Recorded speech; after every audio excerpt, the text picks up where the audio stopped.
नमस्कार दोस्तों, स्वागत है आपका आपके अपने YouTube channel smart study Rajasthan में। मैं आपके सामने हाजिर हूँ राजस्थान ज्योग्राफी का एक बहुत ही महत्वपूर्ण टॉपिक लेकर, जिसका नाम है राजस्थान की वन संपदा।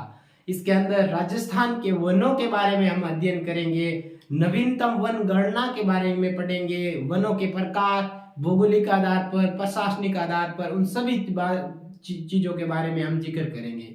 उसके बाद में जो महत्वपूर्ण तथ्य है, जैसे वन नीति के बारे में चर्चा करेंगे, जो पुरस्कार दिया जाता है वन तथा वन्य जीव संरक्षण के लिए, उस पुरस्कार के बारे में चर्चा करेंगे।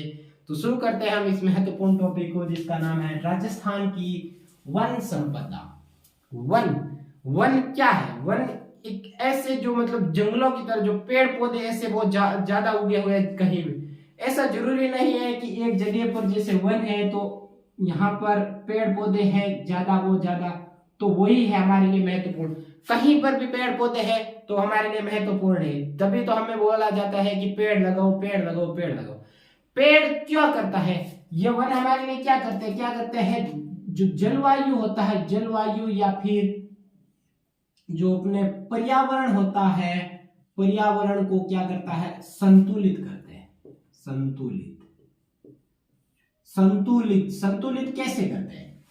हम देखते हैं आज के टाइम में, बरसात के टाइम जैसे स्टार्ट होती है वर्षा ऋतु, तो वर्षा ऋतु के बाद कभी कभार तो पहले स्टार्ट हो जाती है, कभी कभार बाद में हो जाती है, कभी कभार बारिश ज्यादा हो जाती है, कभी कभार बारिश कम हो जाती है, कभी कभार बाढ़ आ जाती है, कभी कभार सूखा पड़ जाता है, कई कुछ ऐसा कंडीशन आती है। ये क्यों होती है? ये वनों की कटाई, इन वनों के ह्रास की वजह से होती है। इन वनों की कमी होने के कारण ही तो अभी हम देख रहे हैं, जैसे हमारे दिल्ली में, ऐसा कभी सोचा है किसी ने कि प्रदूषण की वजह से स्कूलें बंद हो जाएगी? लेकिन यहाँ हो रहा। क्यों हो रहा है? क्योंकि यहाँ क्या कर रही है? ऑक्सीजन की पड़ रही है कमी, पेड़ पौधों की ज्यादा ह्रास हो रहा है, क्योंकि जनसंख्या बढ़ रही है, पेड़ पौधे काट रहे हैं, वनों की कमी हो रही है। वनों की कमी के कारण क्या हो गया? जलवायु परिवर्तन हो गया, पर्यावरण को ह्रास हो गया, पर्यावरण की हानि की वजह से ऐसी घटनाएं हमारे सामने आ रही। इसलिए गवर्नमेंट भी चाहती है कि वनों में क्या हो? वृद्धि, उनका संरक्षण हो। इसीलिए वन से संबंधित गणना भी करती है सरकार 2 साल के अंदर। ये हमारे लिए, क्योंकि ये हमारे जो पर्यावरण के संतुलन के लिए बहुत ही महत्वपूर्ण है। वनों के बिना हमारा जीवन संभव ही नहीं है, क्योंकि ये हमें क्या देते हैं? ऑक्सीजन देते हैं। तो जो भी पृथ्वी पर जीव जंतु है, उनके लिए, सभी के लिए वन क्या है? महत्वपूर्ण है। अब क्या है? वन जो संविधान में भी वनों की क्या की गई है? चर्चा की गई है। हमारे संविधान की सूचियों में, अलग अलग सूचियों में बांटा गया है, जैसे राज्य सूची है, समवर्ती सूची है तथा संघ सूची। तो वन की सूची का विषय वन है अपने समवर्ती सूची का विषय। समवर्ती सूची का विषय क्या जब संविधान बना उस समय इसी समवर्ती सूची में डाल दिया गया? ऐसा नहीं है। एक संविधान संशोधन हुआ था, 42वां संविधान संशोधन। 42वां संविधान संशोधन कब हुआ था पूछ लिया जाए तो 1976 के तहत 42वां संविधान संशोधन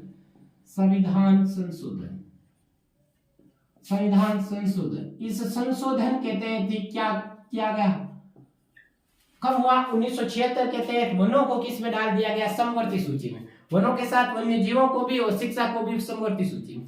समवर्ती सूची क्या है हम संविधान में पढ़ेंगे, लेकिन अभी बता दूं मैं आपको, समवर्ती सूची ऐसी सूची इसके अंदर जो विषय होते हैं, उसके अंदर कानून बनाने का अधिकार राज्य सरकार तथा केंद्र सरकार दोनों को होता है। लेकिन अगर इन दोनों के अंदर अगर मतभेद हो गया तो मतभेद के समय जो अंतिम रूप से निर्णय कौन लेगी? संघ सरकार लेगी, क्योंकि संघ सरकार बड़ी सरकार है। आगे देखते हैं। अब हम देखते हैं वनों के बारे में, राजस्थान में वनों के बारे में। राजस्थान में वनों के लिए, वनों के संरक्षण के लिए सबसे पहले प्रयास किसने किया था? तो स्वतंत्रता से पूर्व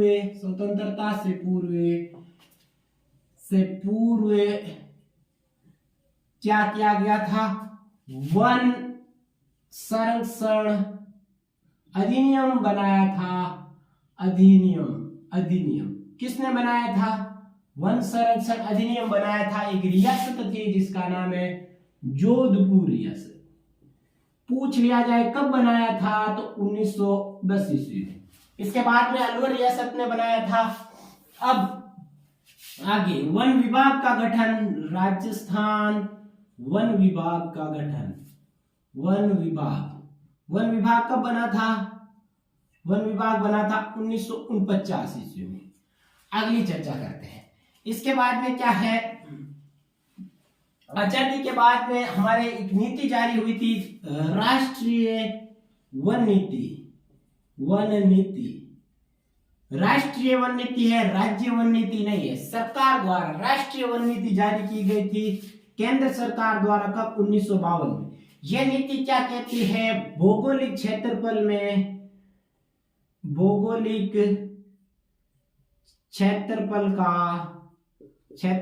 का 33% भाग क्या हो?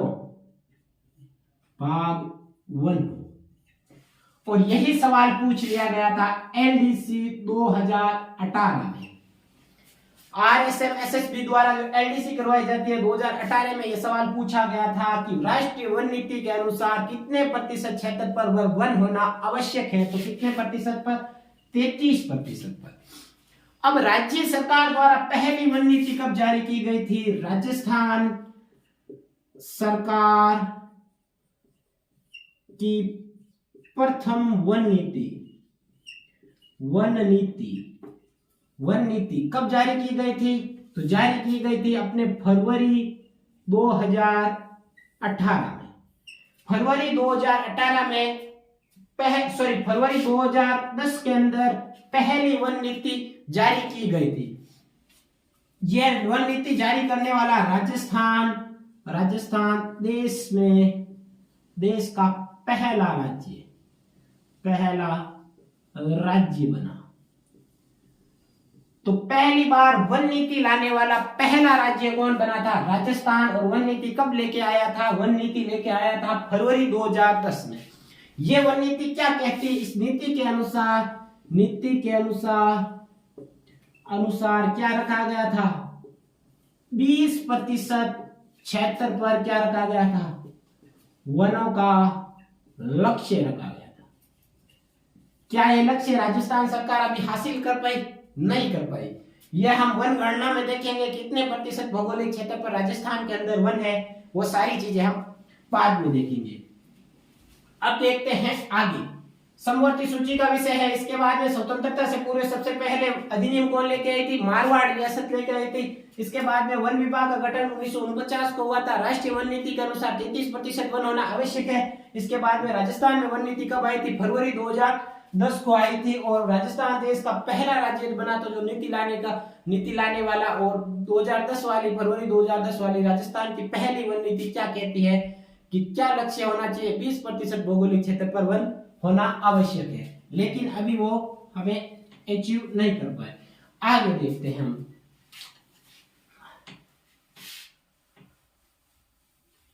अब हम देखेंगे राजस्थान में जो वनों के क्या है प्रकार देखेंगे।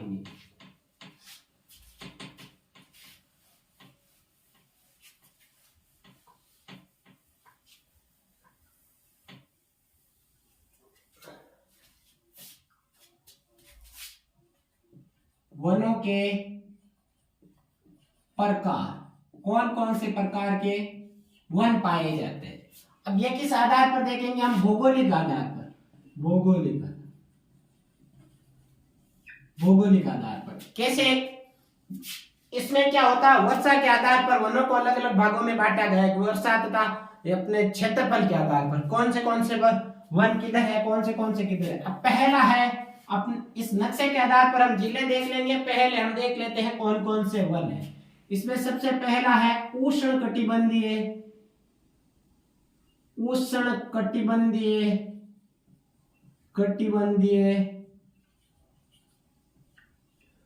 शुष्क या फिर शुष्क कांटेदार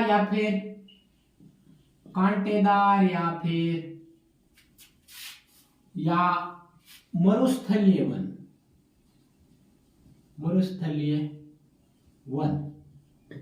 नंबर सेकंड है अपने उष्णकटिबंधीय शुष्क या कांटेदार वन। दूसरा हो गया अर्ध उष्ण कटिबंधीय धोंक वन, धोंक वन या फिर धोकड़ा वन। अगला हो गया, तीसरा हो गया उष्ण कटिबंधीय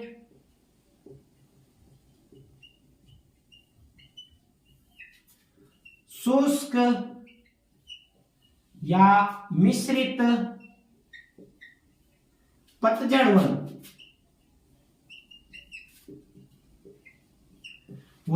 चौथा हो गया अपने शुष्क सागवान वन।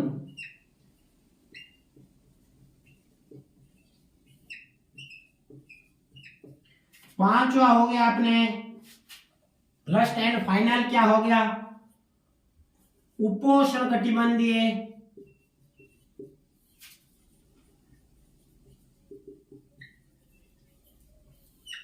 उपोष्ण कटिबंधीय सदा हरित वन, सदा हरित वन या फिर सदाबहार वन। अब यह है अपने भौगोलिक आधार पर, क्षेत्र के आधार पर किस क्षेत्र में कौन से वन पाए जाते हैं। उष्ण कटिबंधीय शुष्क कांटेदार वन।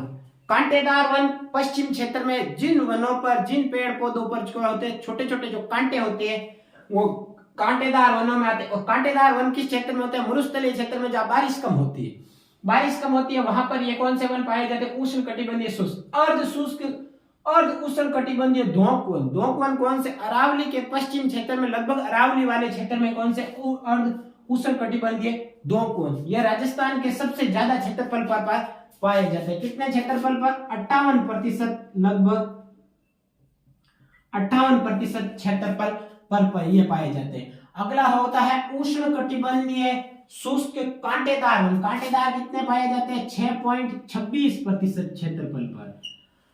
और अगला है अपने कौन सा, उष्ण कटिबंधीय शुष्क या मिश्रित पतझड़ वन। वो किसमें, पूर्वी राजस्थान क्षेत्रफल में पाए जाते हैं। पूर्वी राजस्थान क्षेत्र में कौन से, 28.38%।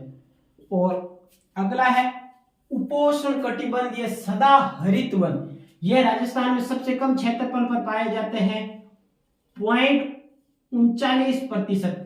0.39% क्षेत्रफल पर कौन से पाए जाते हैं, उपोष्ण कटिबंधीय सदा हरित वन, जो कितने क्षेत्रफल पर, 52 किलोमीटर में ही इनका विस्तार है। अब इनको एक साथ नक्शे में देख लेते हैं ताकि हमें समझ में आ जाए कि ये किस जगह पर कौन से वन पाए जाते हैं। मान लेते हैं ये हमारा प्यारा राजस्थान है। अब राजस्थान के अंदर उष्ण कटिबंधीय शुष्क कांटेदार या फिर मरुस्थलीय वन कहां पाए जाते हैं, यह है अपने अरावली क्षेत्रफल। जैसे देख लेते हैं, यह है अरावली। यहां जो जोधपुर, जैसलमेर, बाड़मेर वाला, बीकानेर वाला क्षेत्रफल है ना, क्षेत्र है जो सबसे ज्यादा शुष्क क्षेत्र में पड़ता है, वो पहला भाग होगा। कौन सा, नंबर फर्स्ट होगा। इसमें कौन से जो पेड़ पौधे, जैसे रोहिड़ा हो गया, ये अपने बेर हो गए, बबूल हो गए, ये पौधे जिनमें कांटे होते हैं, ये कांटेदार पौधे किधर पाए जाते हैं, ये उष्ण कटिबंधीय शुष्क कांटेदार। और यहाँ पर बारिश कितनी होती है, लगभग 25 सेंटीमीटर औसत बारिश यहाँ होती है। सेकेंड नंबर होगा यहाँ अरावली तथा अरावली के पश्चिम वाले क्षेत्रफल पर यहाँ पाए जाते हैं ये कौन से वन, अर्ध उष्ण कटिबंधीय धोंक वन। और यहाँ पर कौन से, ये है धोकड़ा वन। धोकड़ा वन राजस्थान में सबसे ज्यादा क्षेत्रफल पर पाए जाते हैं, यह है अपने सेकंड। अगला है थर्ड नंबर, ये यहाँ पर, यहाँ पूरा, यहाँ क्षेत्र, यह पूरा क्षेत्रफल कौन सा, तीसरा नंबर का होगा। क्या नाम है इसका, मिश्रित क्या हो गया, पतझड़ वन। पतझड़ वन। यहां पर सालर हो गए, पलास हो गए, जिसे हम डार्क भी कहते हैं, वो वन यहाँ पाए जाते हैं। और सबसे नीचे वाले क्षेत्रफल पर कौन से वन पाए जाते हैं, शुष्क सागवान वन। सागवान वन। यह कौन से, चौथे प्रकार के हैं नीचे। सागवान वन कहाँ पाए जाते हैं? लगभग मेन कहाँ कौन सा जिला है? बांसवाड़ा।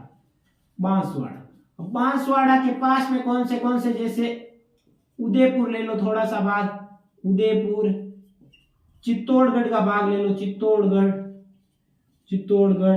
और डूंगरपुर वाला, डूंगरपुर, यहाँ पाए जाते हैं सागवान। अब मेन इंपॉर्टेंट उपोष्ण कटिबंधीय सदाहरित वन कहाँ पाए जाते हैं? यहाँ पाए जाते हैं माउंट आबू के अंदर, माउंट आबू, ये सदाहरित वन है।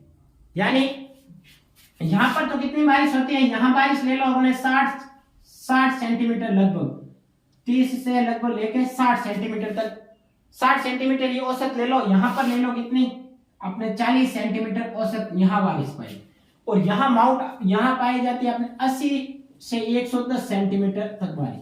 और माउंट आबू में 75 से लेकर लगभग लेते 110 सेंटीमीटर तक। और यहाँ 110 से ऊपर प्लस बारिश में कौन सा? ये अपने पाए जाते हैं सागवान वन। सागवान वन लगभग 450 सेंटीमीटर तक ऊंचाई वाले, मीटर वाले ऊंचाई वाले वन है। ठीक है। अब माउंट आबू में कौन से वन पाए जाते हैं? सबसे ज्यादा पूछा जाता है, तो कौन से? उपोष्ण कटिबंधीय सदाहरित वन। अब आगे देखते हैं इसके आगे जो महत्वपूर्ण चीजें हैं उनके बारे में हम देखते हैं।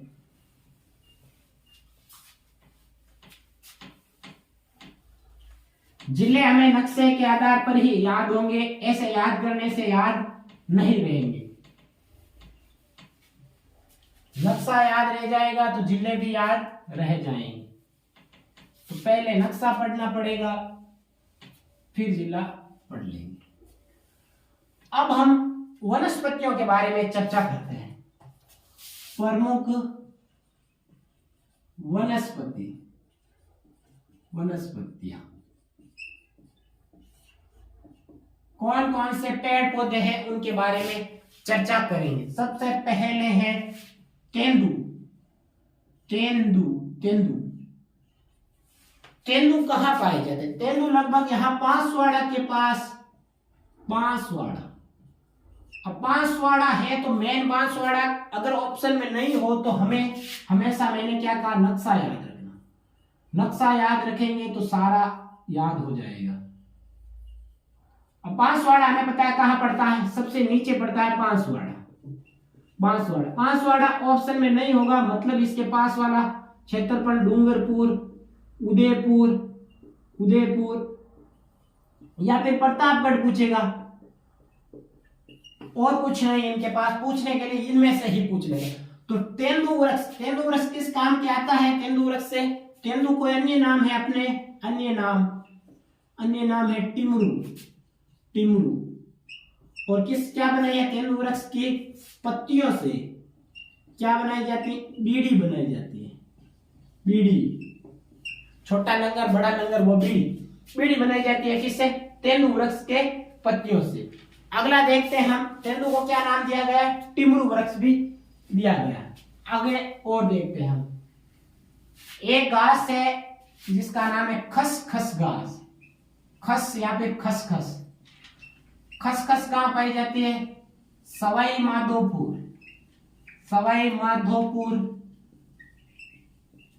टोंक, भरतपुर। यह कैसी घास है? सुगंधित घास है। अब सुगंधित है तो कुछ काम तो आएगी, इसका सुगंध आती है। तो सुगंध किसमें आती है? इत्र में। इत्र सेंट बनाने के लिए इसका प्रयोग किया जाता है, खसखस घास का। आगे देखते हैं, एक पेड़ है जैसे अड़ू क्या है? लकड़ी, जो कहां पाई जाती है? उदयपुर के अंदर। इससे क्या करते हैं हम? कठपुतली बनाई जाती है, कठपुतली।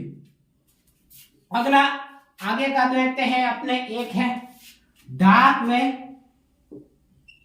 वे प्लास।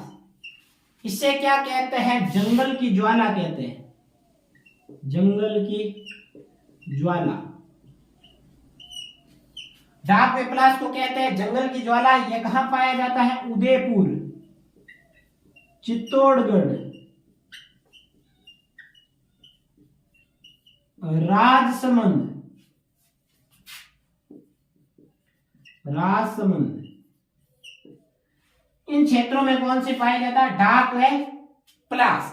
अब आगे इनके आगे जो महत्वपूर्ण वनस्पतियां हैं वो देखते हैं।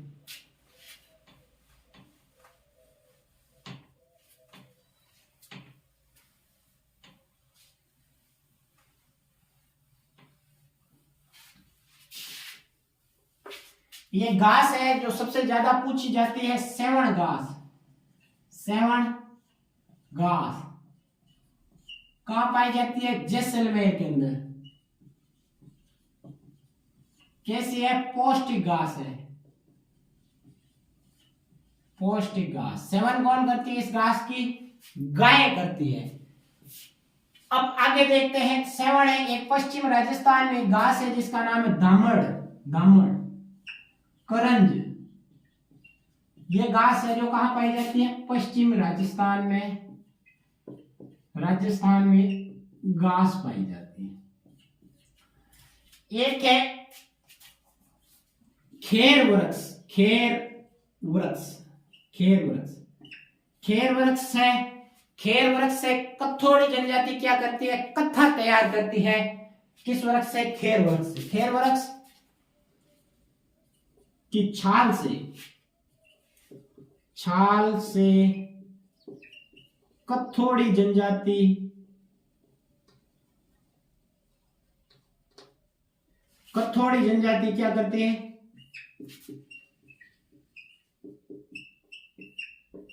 कत्था तैयार करते हैं। और ये कहां पाया जाती है? लगभग कथोड़ी जनजाति उदयपुर आसपास, उदयपुर के आसपास जो कथोड़ी जनजाति निवास करती है खेर वृक्ष की छाल से। पूछ लिया गया था एक पर्सन एक बार कि खेर वृक्ष कत्था किससे तैयार किया जाता? खेर वृक्ष के किस भाग से?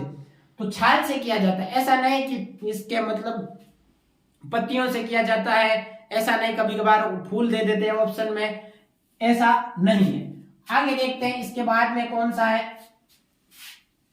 एक है महुआ, महुआ वृक्ष है, महुआ, महुआ। महुआ से क्या किया जाता है? आदिवासियों का क्या है ये? कल्प वृक्ष, आदिवासियों का कल्प वृक्ष है, ठीक है। इसमें क्या करते हैं? भील महुए के, इस वृक्ष के क्या करते हैं? महुए के मतलब फूलों से देसी शराब बनाते हैं, शराब,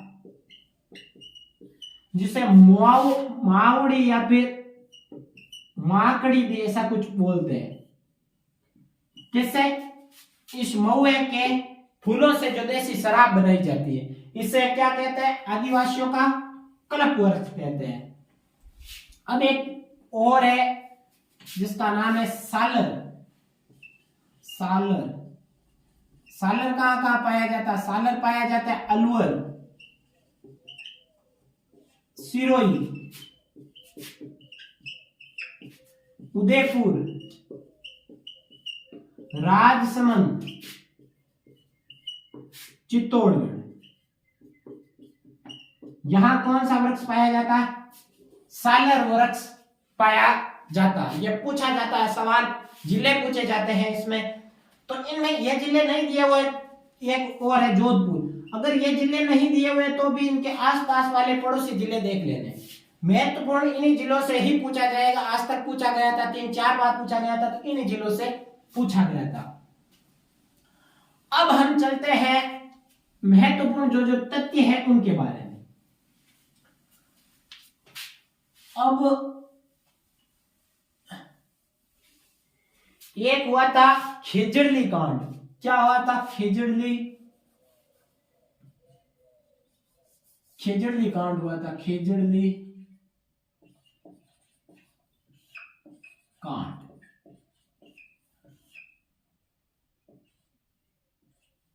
विश्नोई जाति जो पूरे विश्व में फेमस है, किस लिए?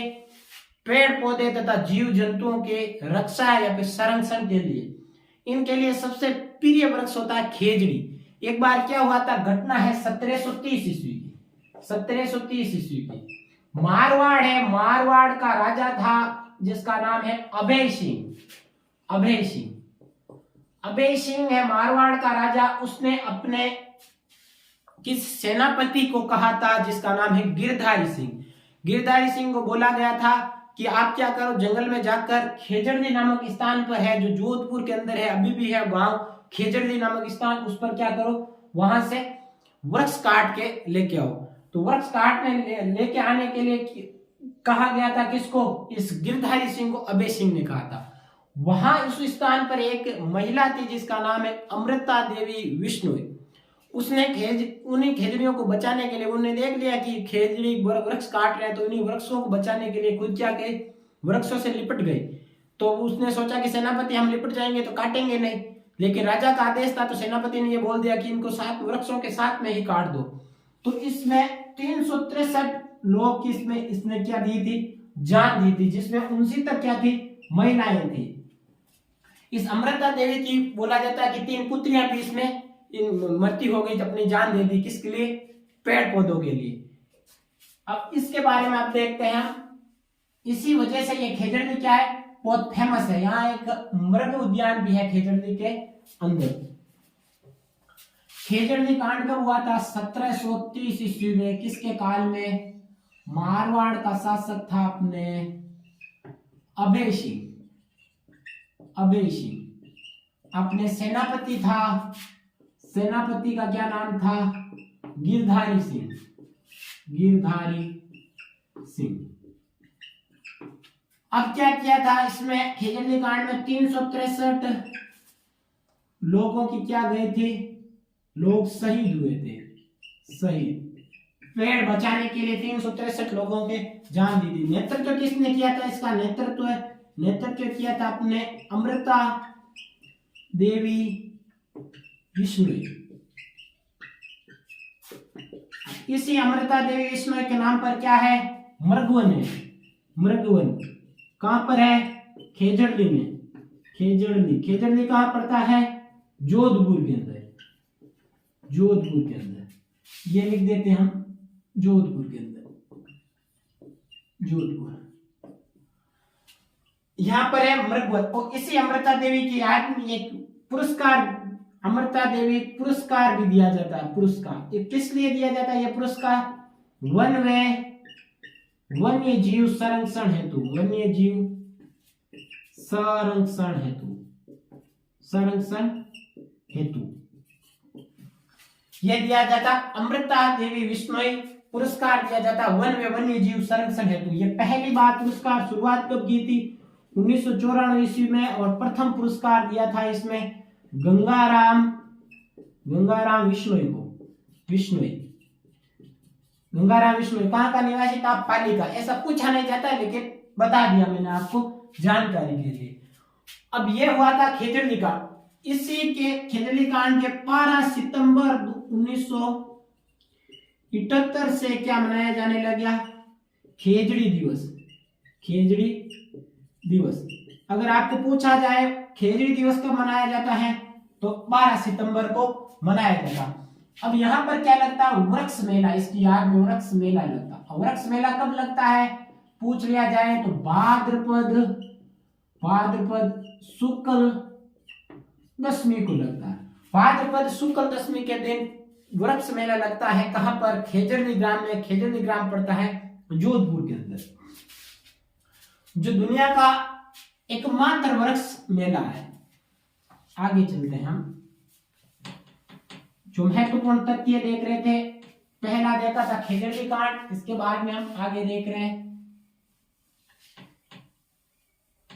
कौन सी योजनाएं हैं, उनके बारे में हम थोड़ा सा देख लेते हैं। एक था राजस्थान जैव विविधता बोर्ड। राजस्थान जैव विविधता बोर्ड का गठन कब हुआ था, 2010 में। अगर आपसे पूछ लिया जाए राजस्थान जैव विविधता बोर्ड का गठन कब हुआ था, 2010 के अंदर राजस्थान वानिकी एवं जैव विविधता परियोजना अगर आपसे पूछ ली जाए तो कब चलाई जा रही है? 2003 में शुरू की गई थी राजस्थान वानिकी एवं जैव विविधता परियोजना, किसके द्वारा चलाई जा रही है? जायका द्वारा।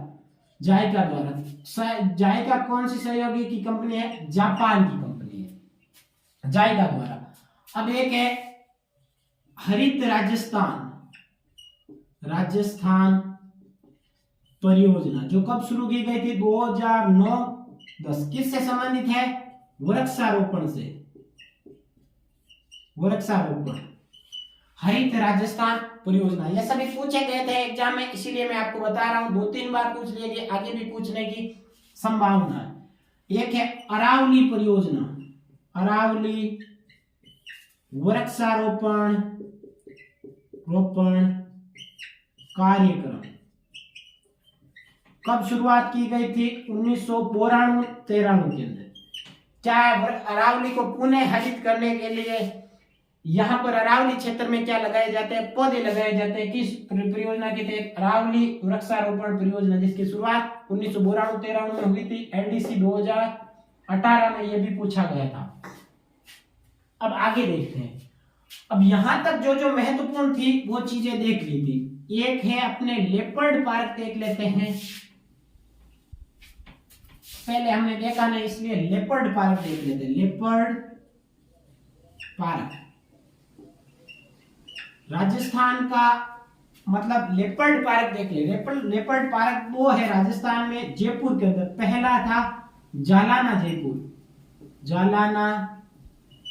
जयपुर, और दूसरा है अपने आमागढ़ हाल ही में बना था, आमागढ़ जयपुर। एक आपको पूछ लिया जाए, डेजर्ट जू कहां बन रहा है? डेजर्ट जू इसमें क्या है? मरुस्थल के अंदर, अपने शुष्क क्षेत्र के अंदर सभी जीवों को इस डेजर्ट जू के अंदर रखा जाएगा। एक जगह कहां बन रहा है? पिछवाल के अंदर। और पिछवाल कहां पड़ता है? बीकानेर के अंदर। डेजर्ट जू, ये चीजें मैं क्या करना, याद रखना है। अब देखते हैं हम वन गणना देख लेते हैं, क्योंकि मैंने पहले आपको वन्य जीव अभ्यारण्य तो पढ़ा दिए, तो वो तो करवाने की जरूरत है नहीं।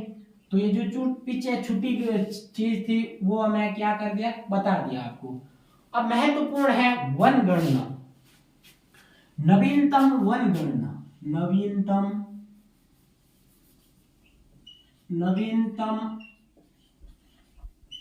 वन गणना। इसमें क्या है, कोई समझाने वाली चीज है नहीं, सीधा हमें पढ़ना है। यहाँ लिखा मैंने, आप समझना है बस। आपको अपने कॉपी के अंदर नोट करना है और वापस पढ़ना है। इसलिए समझाने वाली चीज है नहीं, तो इसलिए मैं आपको एक साथ ही बता रहा हूँ। और कल एग्जाम भी है अपने वनपाल का, तो किसी के काम आए इसलिए। आगे देखते हैं नवीनतम वन गणना। वन गणना प्रत्येक 2 साल बाद वन्य भारतीय संरक्षण विभाग देहरादून द्वारा जारी किया जाता है। प्रत्येक 2 साल बाद। हमारी गणना कब होती है? 10 साल के बाद। और जो वन गणना होती है कितने साल बाद होती है? प्रत्येक 2 साल बाद। पशु गणना 5 साल बाद। तो प्रत्येक क्या होती है? प्रत्येक 2 साल बाद, 2 साल के बाद। कौन जारी करता है? भारतीय वन सर्वेक्षण विभाग जारी करता है। ठीक है। इसका मुख्यालय अगर आपको पूछ लिया जाए तो मुख्यालय देहरादून में। पहली वन गणना कब जारी की थी? पहली 1987 में। और ये नवीनतम है जो कब जब जारी 2021 के लिए है। और ये कौन सी संस्करण है? संस्करण है 70वां। है 2021 के लिए, लेकिन लगभग जनवरी 2022 में ये गणना हमारे सामने आई थी। तो अब वापिस 24 में आएगी, 24 जनवरी में या फिर अपने 23 के दिसंबर तक, तब तक हमारे यहाँ से सवाल आने की संभावना रहेगी। अगर वनों से आएगा तो यहाँ से लगभग सवाल आने की, पूछे जाने की पूरी संभावना है। तो शुरू करते हैं हम वन गणना। वन गणना में सबसे पहले हम भारत की वन गणना देखेंगे, भारत के संदर्भ में देखेंगे। भारत के संदर्भ में, भारत में इस वन गणना के अनुसार कहा गया था कि लगभग भारत में कितना वन क्षेत्र है, तो वन क्षेत्र है भारत में 7,13,789 वर्ग किलोमीटर राजस्थान में वन है। जो भौगोलिक क्षेत्रफल का कितना है, यह है क्या, वनावरण जो क्षेत्रफल का कितना है 21.71% है, यह कहा गया था। और इस वनावरण में कितनी वृद्धि हुई थी अपने 1540 किलोमीटर। पूरी वृद्धि हुई थी वनावरण तथा वृक्षावरण में, पूरी वृद्धि हुई थी वनावरण व वृक्षावरण में वृद्धि हुई थी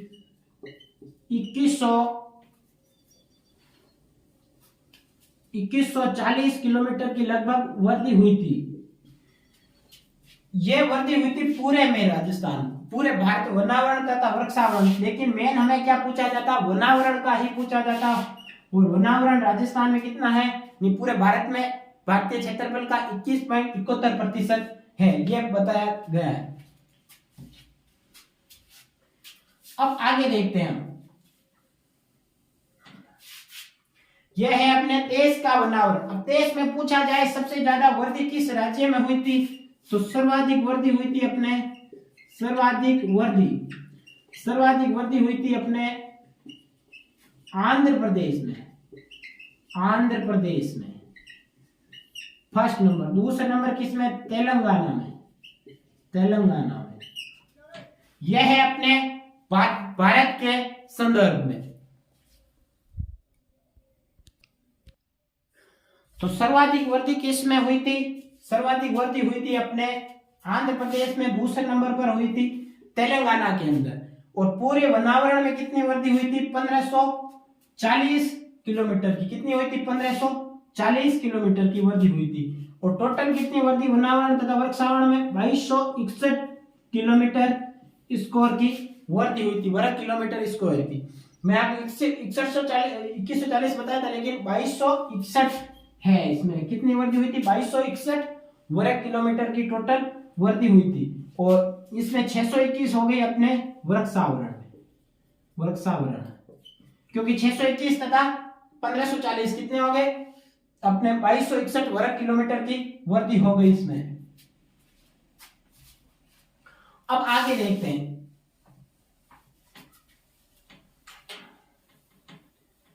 भारत के संदर्भ में ही देख रहे हैं गणना। आज हम राजस्थान के संदर्भ में देखेंगे।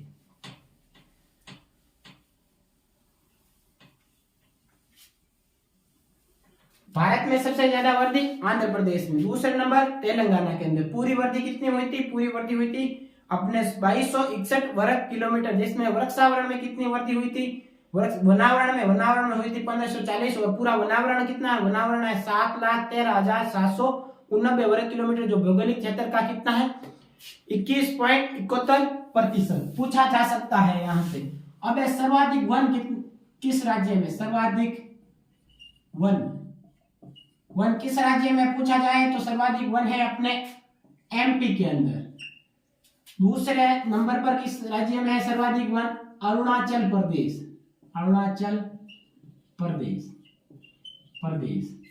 और न्यूनतम में किस में है, न्यूनतम में एक नंबर पर तो है अपने हरियाणा, दूसरे नंबर पर है पंजाब। और यही न्यूनतम में प्रतिशत में सर्वाधिक प्रतिशत में अगर पूछ लिया जाए तो किसमें, एक नंबर पर एमपी ही है। और दूसरे नंबर पर कौन सा है प्रतिशत के अंदर, प्रतिशत में एक नंबर पर कौन सा है, अपने प्रतिशत में सबसे ज्यादा 1 नंबर पर कौन सा है? मिजोरम है, मिजोरम। और न्यूनतम में प्रतिशत में कौन सा? न्यूनतम में प्रतिशत में है अपने, ये प्रतिशत में सबसे ज्यादा सर्वाधिक है मिजोरम। और न्यूनतम कौन सा है? न्यूनतम में भी हरियाणा। तो ये देख लिया आपने भारत के संदर्भ में मोटा मोटा जो कितना वन है, कितना सबसे ज्यादा किसमें, सबसे कम कितना वृद्धि हुई, इन चीजों के बाद। अब महत्वपूर्ण देखते हैं हम राजस्थान में वन गणना 2021 यानी 70वीं वन गणना, जो नवीनतम वन गणना है उसके बारे में देखेंगे। सबसे पहले राजस्थान के संदर्भ में, किसके संदर्भ में देख रहे हैं? राजस्थान के संदर्भ में,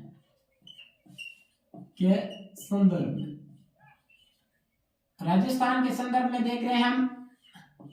उसमें पहले प्रशासनिक आधार पर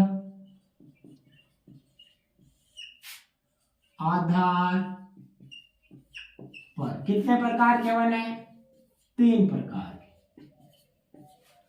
कौन कौन से प्रशासनिक आधार पर राजस्थान में वन? 3 प्रकार के। नंबर फर्स्ट है आरक्षित वन, आरक्षित, जिसे हम क्या कहते हैं? सुरक्षित वन, सुरक्षित वन। आरक्षित तथा सुरक्षित वन ऐसे वन होते हैं जहां पर क्या होता है? लकड़ी काटने का या फिर पशु चरण के बिल्कुल अनुमति नहीं दी जाती है सरकार द्वारा, वन विभाग द्वारा, वो आरक्षित वन या सुरक्षित वन। ये कितना होता है? 37.05% पूछा जाता है ये एग्जाम के अंदर। और सबसे ज्यादा किस जिले में है? सर्वाधिक है अपने, सर्वाधिक उदयपुर में, सर्वाधिक उदयपुर में। नंबर सेकंड, संरक्षित या फिर आरक्षित हो गया, सुरक्षित हो गया, रक्षित या फिर संरक्षित वन। ये किसमें है? कितना प्रतिशत है? रक्षित या फिर सुरक्षित वन। यह है अपने रक्षित या फिर संरक्षित वन कितना प्रतिशत है? तो रक्षित या फिर संरक्षित वन है अपने 56.37%, 56.37%। अगला है अपने लास्ट एंड फाइनल अवर्गीकृत वन, अवर्गीकृत वन। यह सबसे ज्यादा किसमें है? 12 जिले में, 12 में। और अवर्गीकृत वन है जिसका जो कितने प्रतिशत है? लगभग है अपने 6%, 6.5% है, जो सबसे ज्यादा किसमें है? बीकानेर के अंदर, बीकानेर। आरक्षित में क्या होता है? लकड़ी काटने का तथा पशु चरण का बिल्कुल भी इसमें कोई सरकार, इसमें कोई भी मतलब अनुमति नहीं देगी, वन विभाग नहीं देगी। इसमें सूखी लकड़ी काटने की अनुमति दी जा सकती है। और इसमें यह पूरा अवर्गीकृत वन है, वो पूरा खुला है, इसमें कोई भी पाबंदी नहीं है। जो सबसे ज्यादा कहां पर है? बीकानेर, बीकानेर जिले के अंदर है। अब देखते हैं राजस्थान के अंदर कौन कौन से वन हैं उसके बारे में।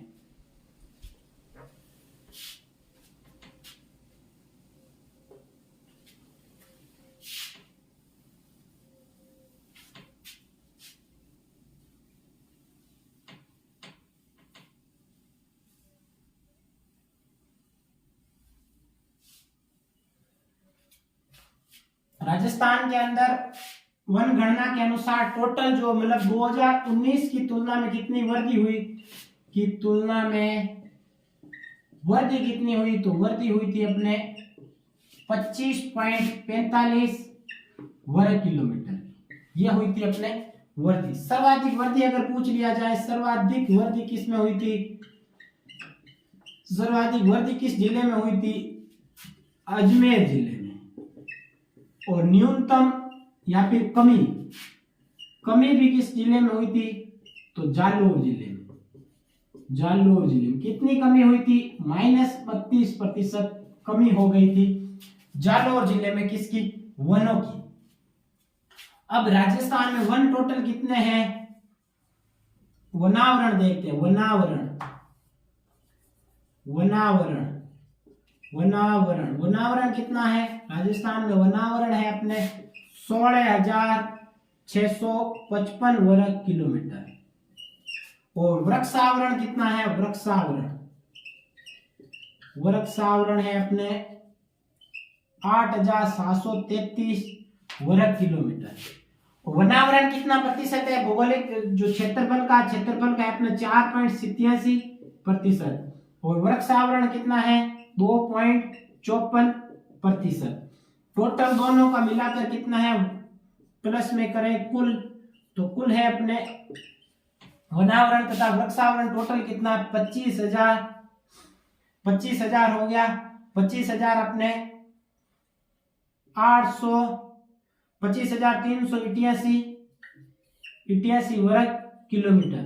जो कुल भौगोलिक क्षेत्रफल का कितना है अपने?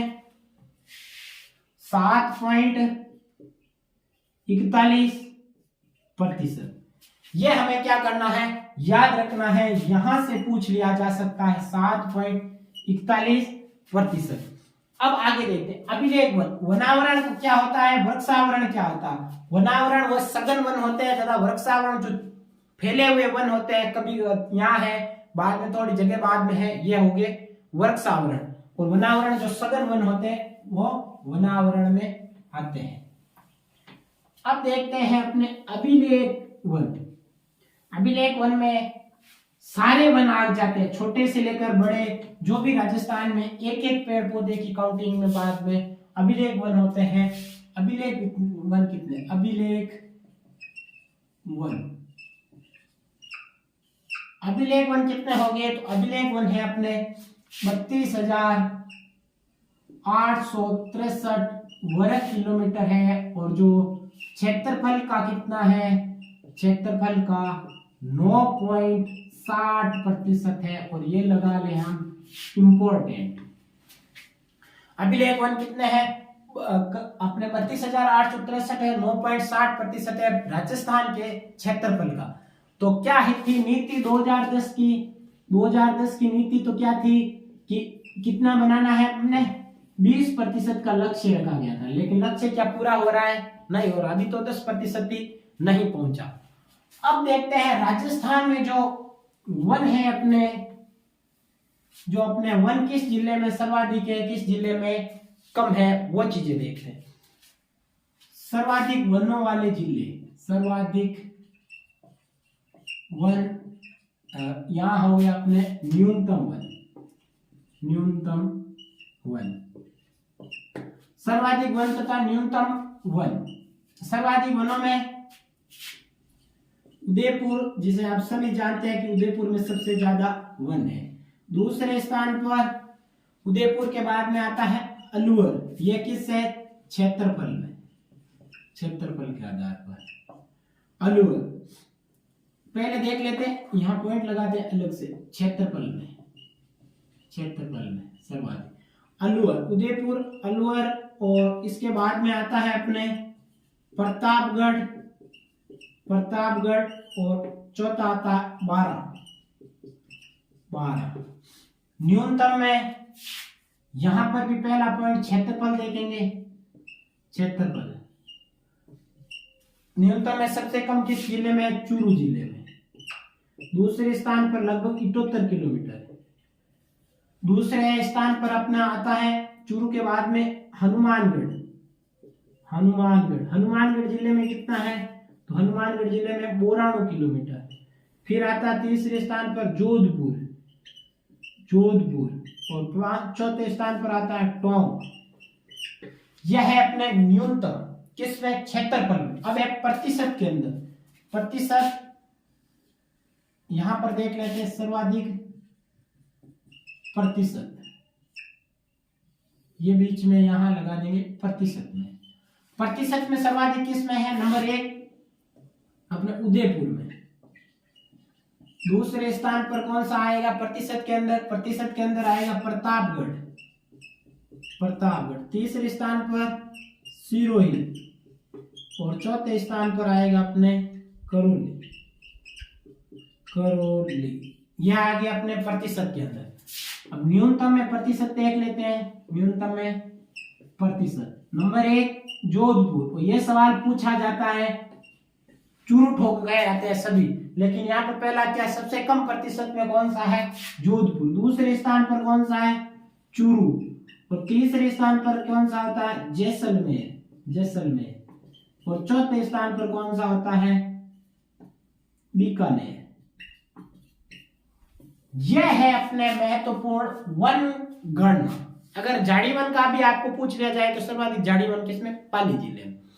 तो हमने क्या देखा, वनों के बारे में देखा, वनों के प्रकार देखे, वन नीतियां देखी, महत्वपूर्ण तथ्य देखे तथा वन गणना जो महत्वपूर्ण जहां से सवाल आ सकता है वो सभी चीजें हमने एक साथ इस वीडियो में देख ली। इसमें क्या होगा, आपकी रिवीजन भी हो जाएगा, जो महत्वपूर्ण चीजें हैं वो आप अपने नोटबुक में लिख लेना।